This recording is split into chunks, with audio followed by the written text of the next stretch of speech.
If the floodwaters rise, if the virus spreads, if the bombs go off, these men are ready. 4 Marines who know how to survive. Joel Stevens, I was actually there on 9/11. I saw how society broke down very quickly. Mark Puhali, In the Marine Corps, we're taught to thrive in chaos and operate in a chaotic environment. Mike Kozaliski, I have a lot of ground combat experience. Definitely saw a lot of death. You never have your guard down. and Jimmy Campbell. You have to understand being self-reliant or you're in trouble. Their headquarters, Ford Survival Supply. Come crisis or catastrophe, their technique, improvisation. They know that in an emergency, high tech is high risk. Their mission, using the stuff on hand and the fighting spirit. They teach, then test their clients how to survive.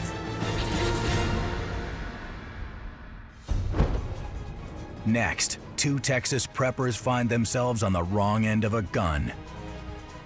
Yeah. Guys pointing weapons at us? I don't know who they are. One man has some hardcore hardware and earning a living in a post-apocalyptic world. Is that a piece? Yeah. What's going on, guys? What can we help you with? Looking for first aid supplies. Well, there's our best kits right there. Kevin and Joseph are preppers who are prepared to think the unthinkable. The worst possible scenario for me would be a nuclear warhead striking, because I live in a flatland area, which would be exactly in the direct line of my evac route I have planned. He and Joseph believe that if society breaks down, money may lose its value. What haunts me most frequently is the thought of my friends and family not being able to provide for themselves. And I like being the provider of the thing, so I at least want to have the bare minimum.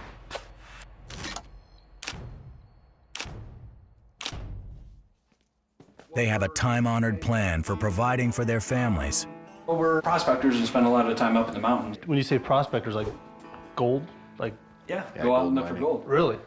I was expecting some old grizzled guy with exactly. grungy clothes and coming in with his horse. More modern prospectors type All thing. right. Yeah. In fact, they're ready to start bartering now for supplies to outfit their mining camp in the mountains. And kind of wondering if we might be able to barter over this. What do you think? When you say barter, what do you mean barter? Like actually with your gold? With gold that Okay. we've picked out.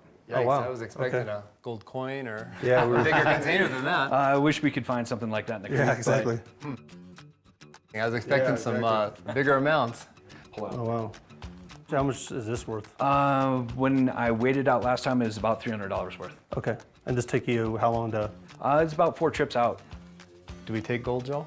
I'm not really set up to do this. Kevin and Joseph have come to the store for supplies, but the team can already see that the miners have missed something. Just out of curiosity, what are you guys kind of doing for security? Usually have a couple knives and usually have a side armor of some kind. Okay. Our main concern has been wild animals, Right. but as our gold increases, it starts turning to more who might want to be coming at us. Exactly. One of these things looks like a decent sized nugget. Well, when you're out there panning, how do you store that? How do you keep it safe? Straight into the pocket. So if I come up on you like this, I can take your gold right from you, and I can find it if I kill you. Probably, yeah. That's a surprise attack. Right. We also sell these storage vaults that you could potentially bury on site. Mike's pulling it out right now. You guys could actually bury your stuff near you or put a bunch of rocks over to camouflage it.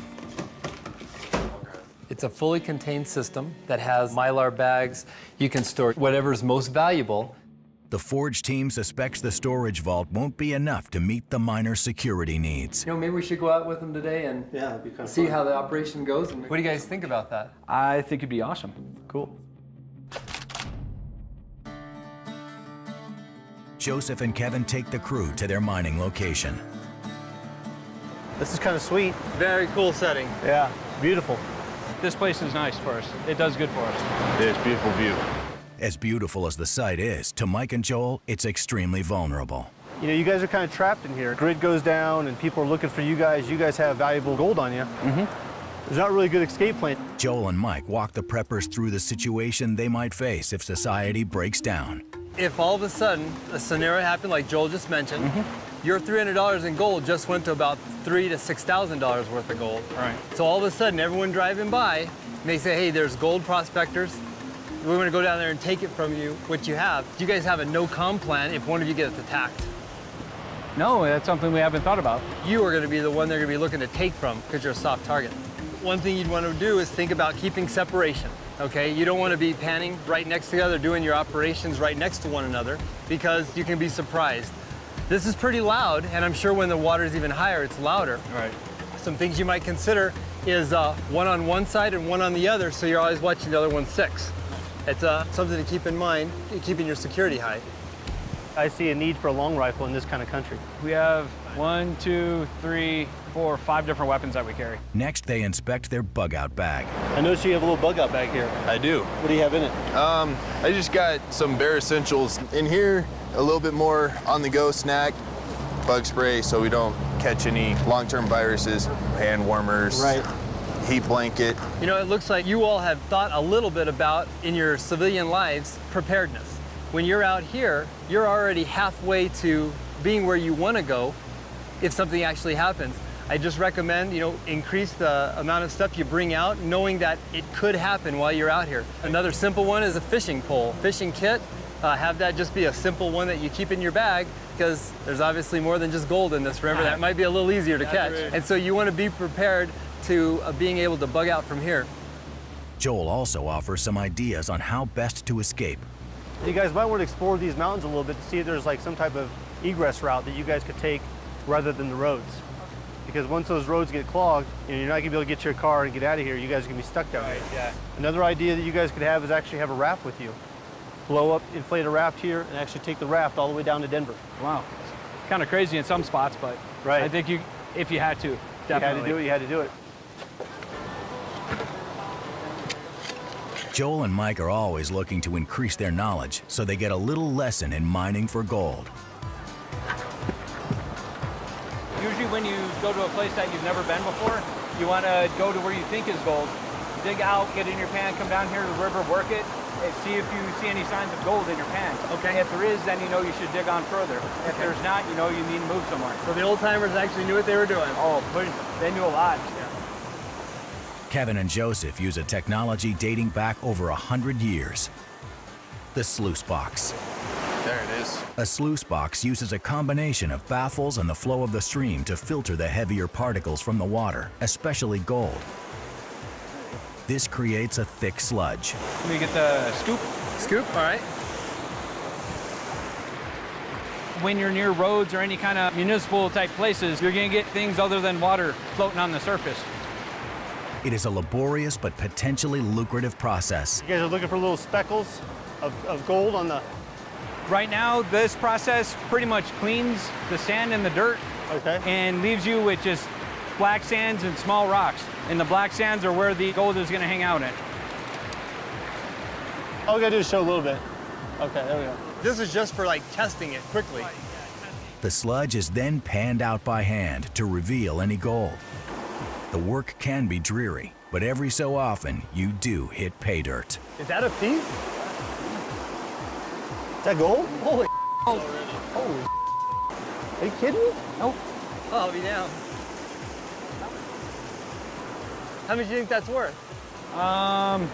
It all depends on the weight and how thick it is. Yeah.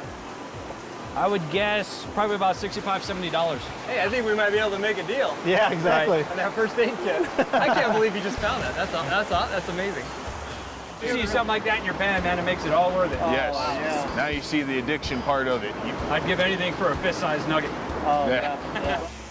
And in our scenario where, life as you know it is not the same anymore, and your gold is raised in value, you're gonna need to bury that somewhere.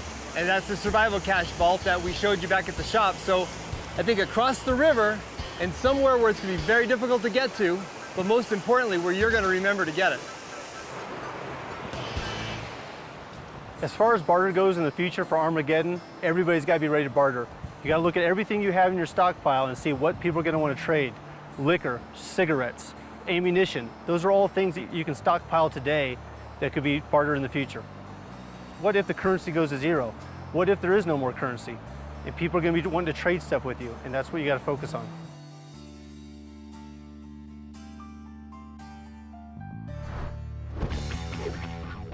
Mike and Mark have hit the road to Texas, where they've been hired by a prepper with a unique personal history. I'm glad you came. Yeah.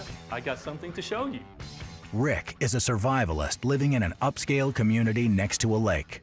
Although the area is prone to hurricanes, Rick has different concerns.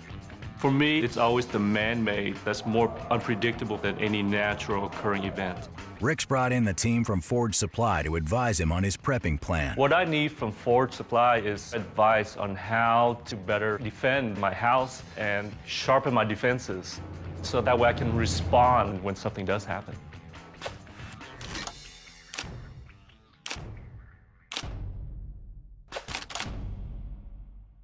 The first step is for Mike and Mark to check out what Rick has gathered for his prepping plan.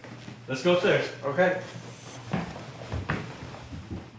Oh my God, look at this. What a cool room. He has amassed enough firepower to equip a small army. I was amazed. My first impression of the weapons room, this was, I mean, by far the most extensive collection that I've ever seen. I was a kid in a candy store. Rick's got more than guns at his disposal. He's got an extreme prepper fighting machine.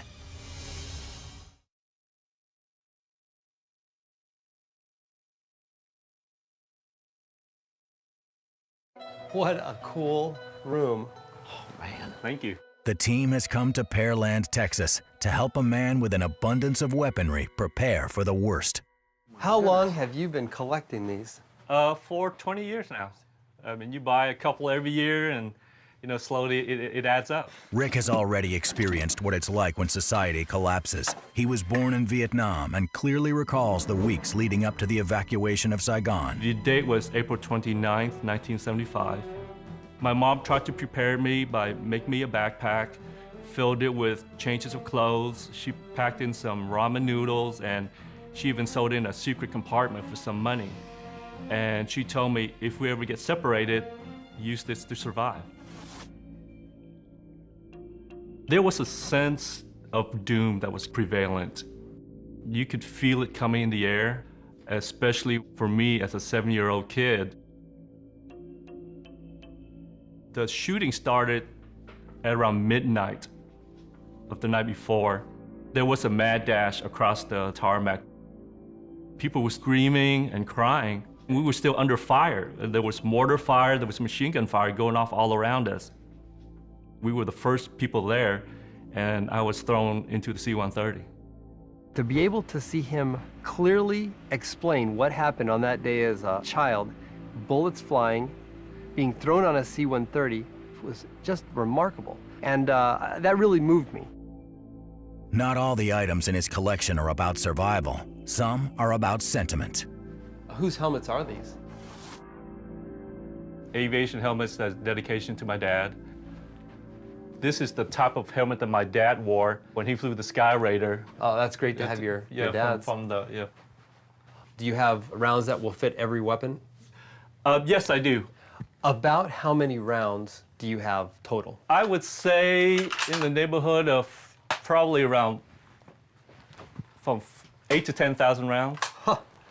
It's clear that Rick has plenty of weapons, but that's not the same as having a plan. Tomorrow, everyone goes to the bank, can't get any money out. The electrical grid goes down. Some event happens where you turn into a survivalist. What is your plan for that? What I'm preparing for is just the initial panic period. People will lash out, but then after the panic, everything calms down, okay? And my goal is just to, batten down and then just, outlast the period of panic. His plan has been to bug in if something happens. I don't have a problem with that, but it's like anything else, you need to make sure to not be so emotionally attached to your plan it gets you and your family killed. I think Rick's plan to initially bug in is probably a good one, but I don't think he can do that forever. I don't think he can stay in here indefinitely. I think you're wrong. He's got a huge water source. He doesn't have a lot of major freeways, a lot of population area that's gonna come and overrun it. He's also got a place where he can be growing food, and I think this is as sweet a spot as you're gonna find. I just think he needs to think more of a contingency. But you know what? Rick's been through more than we are ever gonna go through. Hopefully in our lifetime by the age of 7. And at this point, I just don't think we try to change it. Rick has several assets that really impress the team. The Humvee, it's still menacing.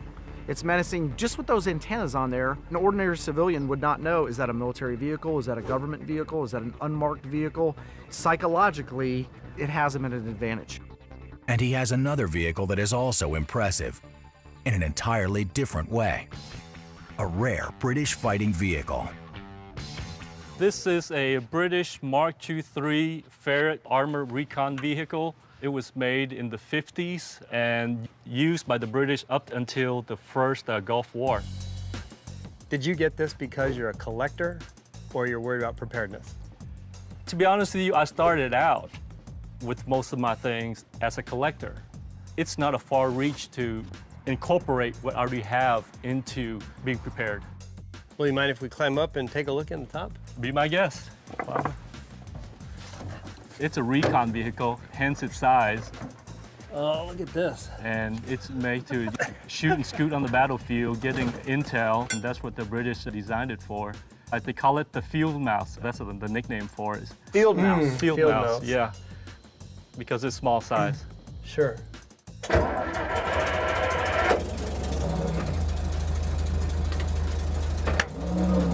What a great psychological piece of warfare, just to park in your driveway, saying, don't come mess with me. Don't come mess with my family. You know, Rick is the epitome of the big boy with the cool toys. And it's just neat to have another capability more than just a pickup truck or another type of car.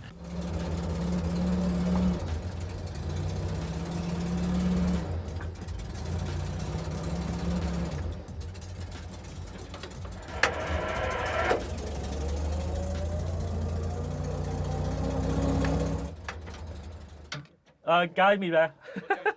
The Ferret is an example of what Mike and Mark think is Rick's major problem. Is he collecting or is he prepping? He wants to bug in, so whether or not we agree with that, I need to talk him through some potential things to improve his position. This is a beautiful home in a nice upscale neighborhood. You have a natural obstacle in your backyard. It's a deep lake, so it's hard for someone to approach the house without being seen from a distance. So I'm not too worried about that. For me, it's the approaches from the front and from the sides of the neighborhood that I'm concerned with. The team has an idea for how to turn this collector's collection into a useful defense. Yeah, let's get that gun outboard. Oh yeah. I think that was some wire, maybe some sandbags, maybe another gun or two tied in. I don't think anybody would want to come into your fortress. If you need to bug in, you need one area that focuses on security, i.e. work on a safe room, work on his weapons room being his last resort room. The team understands that their mission here is to teach Rick to strip things down to the bare essentials. To accomplish this, Mark has a challenge for Rick. If you need to bug in, you need one area that focuses on security, the supply center for your bug in. You have more weapons than I can count. You've got memorabilia, military memorabilia. He orders Rick to transform his collector's paradise into a war room, and he gives him only 1 hour.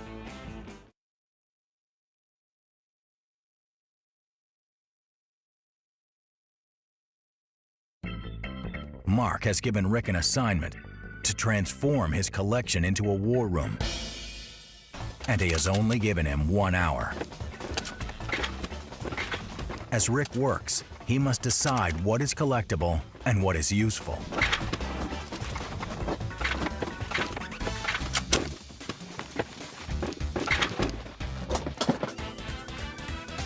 Looks a lot better.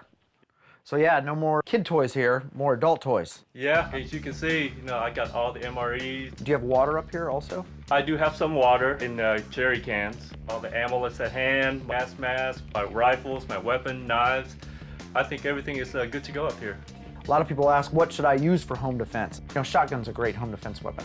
Mark also suggests that Rick stock up on items he can use to barter. What happens when the ammo runs out? Have you thought about potentially, maybe stocking up on some alcohol, some tobacco, maybe some coins for potential bartering items? Okay. That could benefit, when the ammo runs dry. Yeah? Exactly.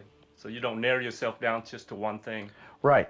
And you know, a gun might not be as useful as someone who has a craving. That's true.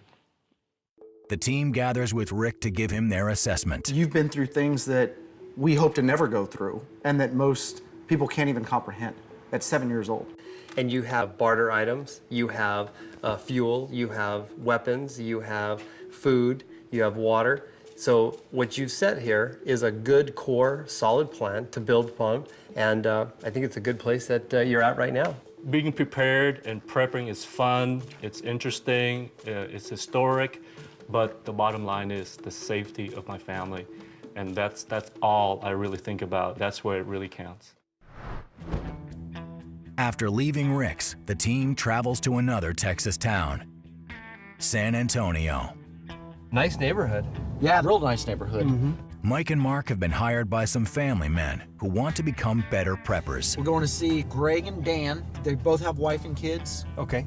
They wanted us to help them with a bug out plan. So these guys are novices? Novices at best. Okay.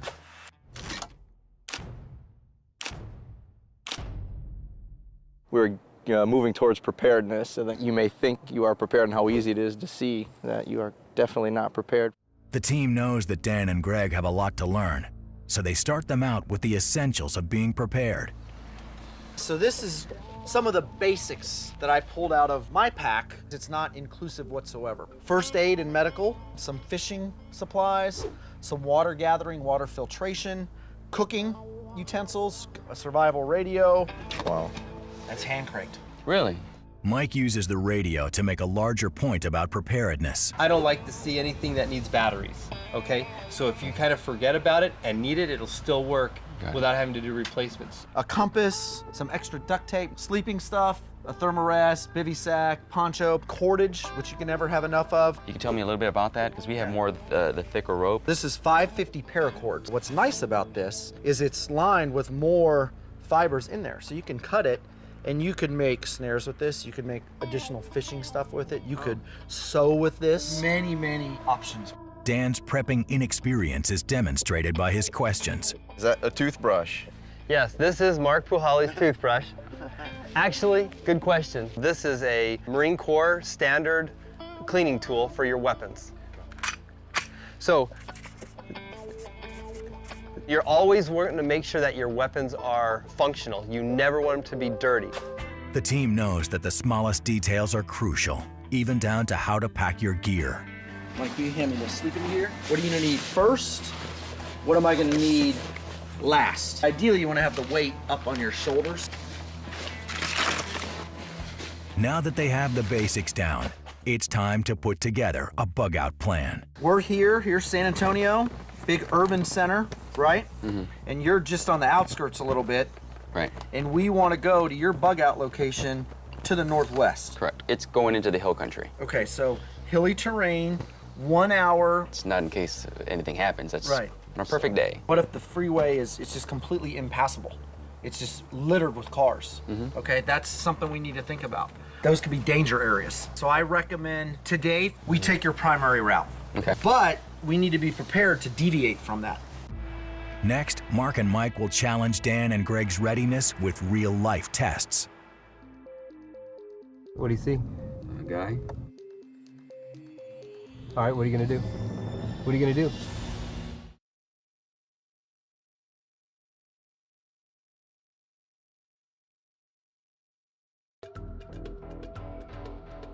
To train Greg and Dan, the Forge team has set up the type of situations that the novice preppers could encounter in a real-life bug-out. Some military friends are helping them find out what kind of instincts the novices have when confronted with the unexpected. All right, so we had to pull off I-10 because you saw that it was too congested. For the first test, Mike rides with Greg to see how he responds when he discovers a car blocking the road. Nice. Here's a corner here. All right. There's a car. All right, what do you see? A guy. All right, what are you gonna do? There's a blackout. What are you gonna do? What are you gonna do? Get my gun. All right. I'd get Okay, he's waving a white flag. Okay, we're- Are you gonna stop? Are you gonna go around him? Are you gonna talk to him or what? What are you gonna do? Okay, I'd stop. All right, now what? Roll down the window. And what are you gonna say? I don't know. I have no idea. Didn't know what to do. Didn't know what to do. He kept on saying, what are you gonna do? What are you gonna do? What are you gonna do? Yes, sir. Where you guys headed? I got some property up there. Up there? Mm-hmm. How many people you got with you? Got 4. Wife and 2 kids. I'm just watching our own backyard, man. All right, no, that's good. I'm with you guys. Good luck to you. All right, thank you. Take it around this way. All right. Greg has responded to possible danger with caution. All right, what do you think about that? Right there, do you think you made the right decision? Greg tries to explain the thinking behind his approach. Getting around them would have been tough because they could start shooting. So maybe just ramming them. But he won't know what Mike really thinks until his assessment later. I just figured I just have my pistol here ready when he came up. And if it got a little more, I guess, you know, if he had acted out something a little more violently, or aggressively, I would have shot. So it was a little nervous because I, never been in that situation. Now it's Dan's turn to see how he responds to a crisis. This time, Mark rides along. So this is a road that not too many people are on, not too many people know about. So Be prepared for anything.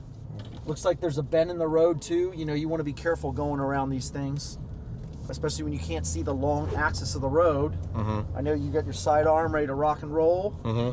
Whoa, what do we got here? Vehicle blocking the road? These guys aren't expected. Whoa, what are these guys doing? Not sure. I don't know who they are. Dan has to make a decision with limited information. What are these guys? These guys have freaking weapons. Yeah, we don't. Do you know those guys? They're your neighbors or something? Guys pointing weapons at it? That's not good at all. No. But I think you did the right thing right there. Unfortunately, we didn't get shot at. It's a good thing. Got out of there as fast as you could, rather than even have a conversation with them. Things pop up when you don't expect it, and then you gotta react quickly. The first reaction was those were big guns, and the second reaction was they didn't look too friendly. And after that, it's just a quick decision. You gotta go. Dan and Greg are put together on their own this time. Somewhere along the road, they'll face their next test. It's a woman who appears to be stranded by the side of the road. Someone's stranded. That's a surprise, huh? Stop and check it out. What are you gonna blow by her? She's got a white towel. The team wants to teach Dan and Greg that in a bug-out situation, things are often not what they seem. I only see her. I do too. I see feet on the other side, right side of the tire.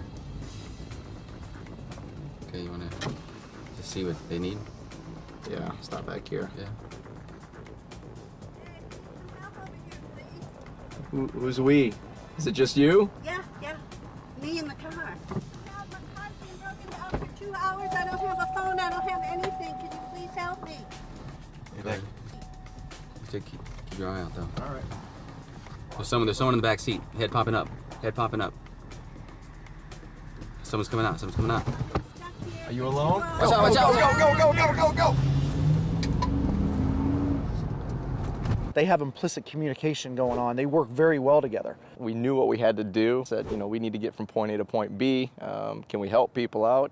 Yes, but when she said we've been broken down, I kind of wondered who we were. Didn't feel right.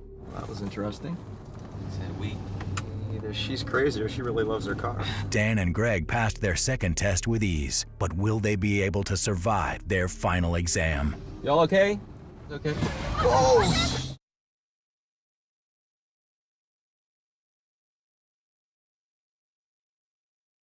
And especially when you can't see the long axis of the road. Under the guidance of the Forge team, Dan and Greg are rehearsing their bug-out plan. From the beginning of this exercise, we wanted to introduce fear, stress, and leadership to see what would come out.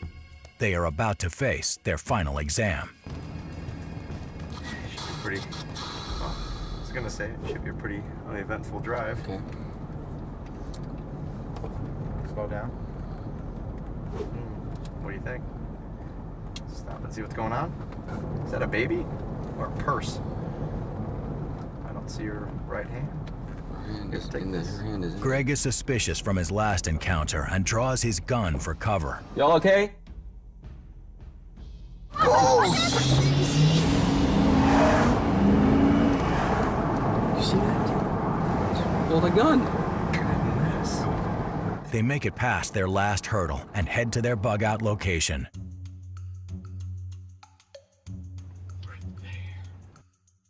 Reaching their goal, it's now time for Mark and Mike to assess their performance.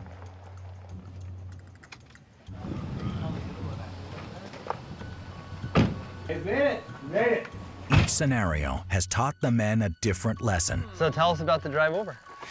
It was interesting. The blockade was the first one. Yeah, you guys were there with that. Dan, I was with you. The first setup revealed things to each man about his reaction to the unexpected. Guys pointing weapons at us? I don't know who they are. That's not good at all. Dan was aggressive. And you did great. You're an 8. I'm gonna protect myself. I'm gonna reach, my goal is not to be here with these guys pointing guns at me. It's for me to blow through this and get to my objective, get to my bug out location. So you did a really good job at that. Yeah, and us going through. Greg was more conservative. Roll down the window. And what are you gonna say? I don't know. I have no idea. You reminded me of myself when I was going through as a young lieutenant. I was hesitant and tentative, and then they taught me, hey, don't hesitate, execute. You got to feel for it, and you made a decision. You stopped, you visited with them. It's better than just stopping and doing nothing. The second encounter was also revealing. The second one was the older couple with The older lady that, as we rolled up on her, she had mentioned that they've been broken down for quite some time. Hey, if you need some help over here, please. Who's we? Looking around, and it was only her standing there, so. Oh, so she said they? He was like, where's the other person? Oh, it's me in my car. There's someone in the back seat. Someone's coming out. Go. We just took off. They are learning to trust their instincts. That uncomfortableness, Yeah. hair on the back of your neck, go with your gut. It's telling you something for a reason. The whole idea is like we discussed. You want to get from point A to point B. You're in survival mode. You do not want that to derail where you're trying to get. Yeah. How about the last one? Last one was just crazy. It was the lady with the baby and her daughter. After going through the first 2 scenarios, you find yourself quicker to pull the trigger and just bug out, and that's really what happened on that third one. They were reminded to always keep their guard up. Your first instinct is like, hey, maybe I help them, but then after going through those scenarios, your implicit communication probably between one another Working as it the together day as went a on. team. Once you've gone and exercised it and had to take those steps, you learn a lot about yourself, your partners, to make sure that you know who you can depend on. I like to practice harder than I play. Going out and getting into situations like that and feeling that sort of adrenaline rush really gets you to a point where you know in the future, if you find yourself in that position, that you understand what those emotions are and how best to deal with them and react accordingly. Moving forward, you guys did great as fathers, leaders, buddies. Now you need to do this with your wives involved, with the kids involved, then with 2 vehicles involved. You know, you build upon the things you learned today.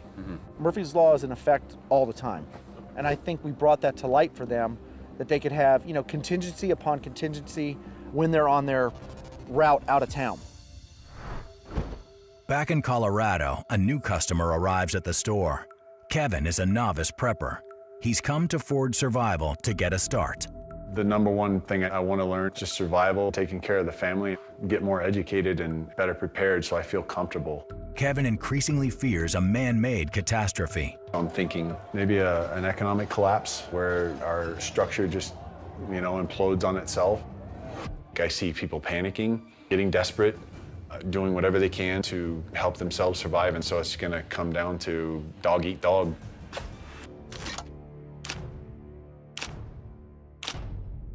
Kevin's like a lot of people we meet. He wants to get in preparedness, but he doesn't really know where to start and what to do. So, that's where we come in to help him out, to kind of stick to the basics and then grow from there. Kevin wants to bug in and is primarily concerned about the weapons he will need for security. What kind of gear do you currently have? I have 4 weapons in the house. I have a shotgun, I have a .357, a .22, and a .25 automatic. While some preppers do not see the need to own even one weapon, Joel feels that it's important to have an assortment of weapons and recommends an additional one. One that I would recommend starting with is going to be the AK-47. So Have you ever held one before? No. Okay, just some quick features with it. Sure. Right here's your safety, so that's safe, and it just really keeps this from being able to retract. Right. You bring it down, and that's the full action. That's the full action right there. Oh, nice. So this is the preferred weapon of almost everybody in the world. And the reason is the ammo is fairly inexpensive, and that gun, you can bury it, it gets dirty, that gun will shoot in almost any condition. Right. So. The team also offers advice on how to secure the weapon. It's called the Survival Cache Burial Vault. This is for being able to store your weapons underground in a tactical location that no one can take them, steal them. Right. You know you have a fallback position. Hard plastic container. It's got an airtight seal that you put across the top. And inside here, we've got the Mylar bags. For example, we'll take this one right here, put it in. Keep the humidity out. Exactly. So what's going to kill your weapons is the moisture. Right. Then keep the moisture out. And you got the little moisture indicator. So you can see the little colors on there. Moisture is what's going to kill your weapon. Go and put it in. So the gamma lid has an O-ring on it, so it's self-sealing. Right. So as you tighten it down, it actually seals on itself. And then this is just a protective vault lid. So when you put this on top, it's designed so if the weather comes down and this is buried, that the rain actually designed to run around it versus run right on top of the gamma lid. Okay, so you're recommending this for all-time storage? Well, and it depends on your scheme of maneuver. What is your plan? Obviously, you don't have that many weapons right now, so you're gonna have to have some in the house. You're gonna have fallback positions and tertiary positions. This will allow you to store what you know is most important, security. The team's next step is to have Kevin try out an AK-47. Mike is joined by Jimmy at the firing range. The team at Forge always wants to make sure the clients are comfortable and knowledgeable about their weapons. So what we got here is the same AK that we had in the office. We've got some targets down there. We're gonna familiarize you with it. Mike gives Kevin some last-minute instructions. We've got the magazine, 30 rounds, weapons on safe. Okay. All right, so let's go ahead and get some. Time. Boom. Just on the left. To the left. Come right. Each bullet hit creates a pink mark on the zombie dummy. There you go, you got it. Killing that zombie target.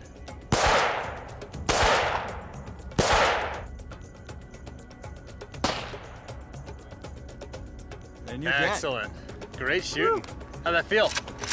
Didn't feel bad on the recoil at all. Oh, look at that. Some great center shots. Better than I thought. Yeah, that's gonna do some damage, Jack. Yeah, see, I think this was your first one, then Jimmy started calling you over and down. Look at that, great shooting. That's some real damage there too, bud. Yeah, I think so. I mean, this is like a real target. Exactly. The team is as impressed with Kevin's shooting as he is with the rifle. Well, and this gives you a little more standoff, which what you know you're looking for. The AK-47 was awesome. It feels a lot more comfortable than I thought it would be. Oh, I definitely feel more prepared after the visit today. Now, why does this guy look like a zombie? Because that's what's hot right now. Yeah. The Forge team loves gear, and one piece that's always intrigued them is the Earth Roamer. With fewer than 150 scattered across the globe, it's hard to get a glimpse of one. Chris has owned one for over 5 years, but he's concerned about the future. Our world is becoming more and more dangerous and more unpredictable, and I want to be able to roll out of there at a moment's notice, get away, to be able to bug out somewhere and be safe.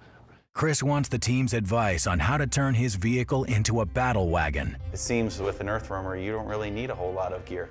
It has a lot of things, but there are some limitations to it. I have an older model, and they've done a lot of upgrades, so I'm kind of looking to you guys to do assessment, security, things like that. Sure. Okay. I am just envisioning like creating Mad Max's most badass weapon. Jimmy and Mark are going to get a chance to pimp Chris's ride.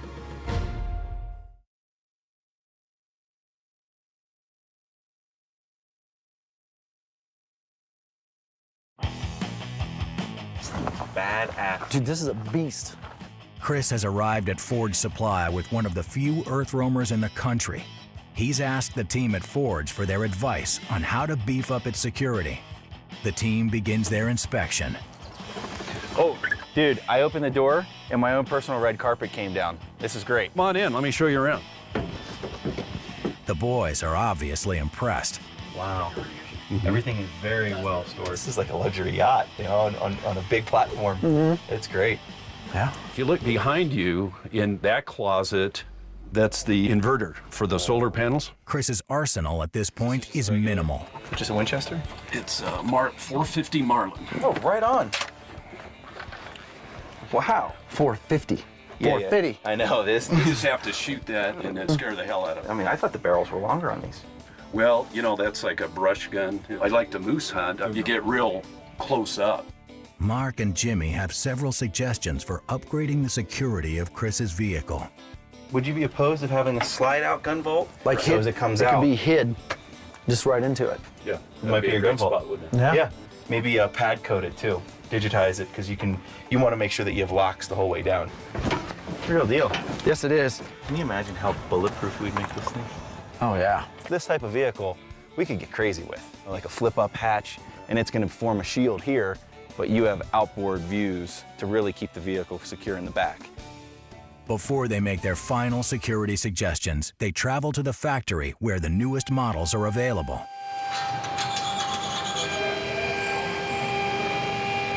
Sweet. Oh, I can't believe how this has changed. This is the biggest truck we do. Wow. This thing is sick, man. It's obviously large enough to get through water, snow, mud, get you in all types of terrains.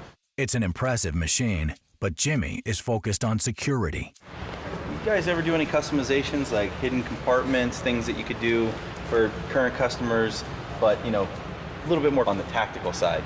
We've done a lot of that in the camper. I haven't done it in the cab yet, but certainly something we could do. Yeah, like having a sidearm dash somehow. Slide out, Yep, you know? yep. The team believes if society were to break down, the Earth Roamer could become a tempting target. Obviously, you have to have quite a bit of money to buy an Earth Roamer. Sure. And you're a target of opportunity. Fuel, Yep. water, probably a lot of food in here, stuff that people are going to want. Sure. And shelter. Yep. Jimmy wants to know how fast such a large vehicle can go. Going back to bad guys trying to get them. Top speed, hit the concrete and go. If you need to get out of somewhere fast, this thing will do up to 100 miles an hour. Yep. Wow. That's awesome. Now it's time to inspect the interior. It's not that high. Yeah. He needs a step ladder over the Classic. That was awesome. You couldn't get up the first step. I got up. The boys have several ideas for beefing up security. So Jimmy and I were talking about some things security-wise. Mark's ideas are defensive. There's woven Kevlar stuff that you could even make. You could have Kevlar curtains over the windows that you could just drop down. When people think of Kevlar, they typically think of a Kevlar helmet. You know, your battle helmet from the military. Well, now Kevlar can be configured, it can be woven. Kevlar can be used as body armor. It can also be used to armor a vehicle. Jimmy is focused on firepower. We've got to get people in the mindset that they're going to come after the luxury vehicle. Maybe give up some of this stuff in order to put up some of the accoutrements that are really going to stop an attacker. Right. I see that this is a space that allows for the cabinets on the inside. Sure. We were talking about maybe putting steel plate and having Chris just be able to roll out shotgun 5.56, whatever he has in his arsenal, that it would protect him from the entrance of a doorway. Absolutely. You're not coming through steel plate. He's locked and loaded. We talked about really cool, like, finger recognition stuff. Yeah, we actually did, on a truck, we did in that space you were talking about, basically a gun rack. So it held 6 rifles or shotguns in it. Yeah. And we actually, that one we didn't have finger recognition, but we had a keypad. So up in this cabinet, you type in a code that would pop out. Yep. If we could do the Kevlar idea as far as drapery, stop a 44 slug. This is now his battle compartment. Now they can go on their trips and they can feel a little bit safer. We're really looking for all-around security. He wants to be able to enjoy his life, get outside, but if it comes down to it, he wants to be prepared and not a camper.